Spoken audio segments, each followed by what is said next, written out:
today on God Talks, I'm going to talk about if Satan bought you a Corvette or a Lamborghini or your favorite fast car, would you be his friend? Okay, it's very interesting. Satan comes to kill, steal, and destroy. Okay, he doesn't come with things that you aren't interested in. He's going to come with things that interest you. He's going to make you offer. You've heard of selling your soul to Satan. Well, a lot of people have done that. They make a deal with the devil. You've probably heard that before too. And Satan has always tried to make deals with God. It's really interesting. I mean, they talk. If you read the Bible, you will see them having discussions where God just threw Satan right out of heaven, just like you need to throw him out of your mind when he comes in and tempts you with things that you might like, or that you are tempted by.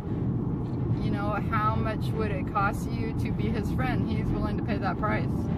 And so we've got to remember that a horse, you know, could be led by a carrot, okay? A lot of times God will put a carrot in front of a horse to get it to go. But, you know, Satan also gives sugar cubes out. And so we need to discern the difference between where God is trying to reward us and where Satan is trying to tempt us.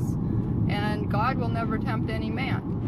And so even Satan talked to God. I mean, you can look it up in the four Gospels, you know, Matthew, Mark, Luke, and John.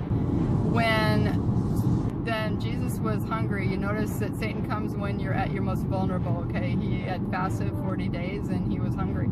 And so Satan tempts him, just like in the garden of Adam and Eve, you know, he tempted them in the garden. He said, hey, this fruit is good to look on, and if you eat it, you will become like us, knowing good from evil, like gods. And so when he tempted Jesus, Jesus was hungry. He's like, hey, why don't you turn these stones into bread, you know?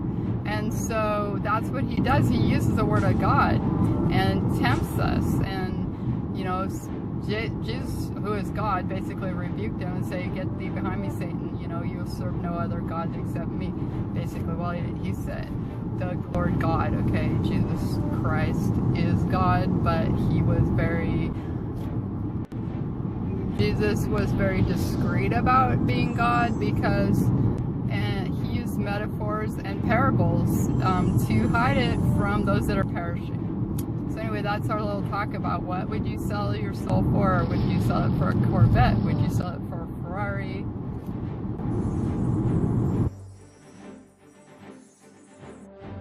Today on God Talks, I'm going to talk about, would you sell your soul for a Ferrari? Would you be Satan's friend if he gave you a Corvette?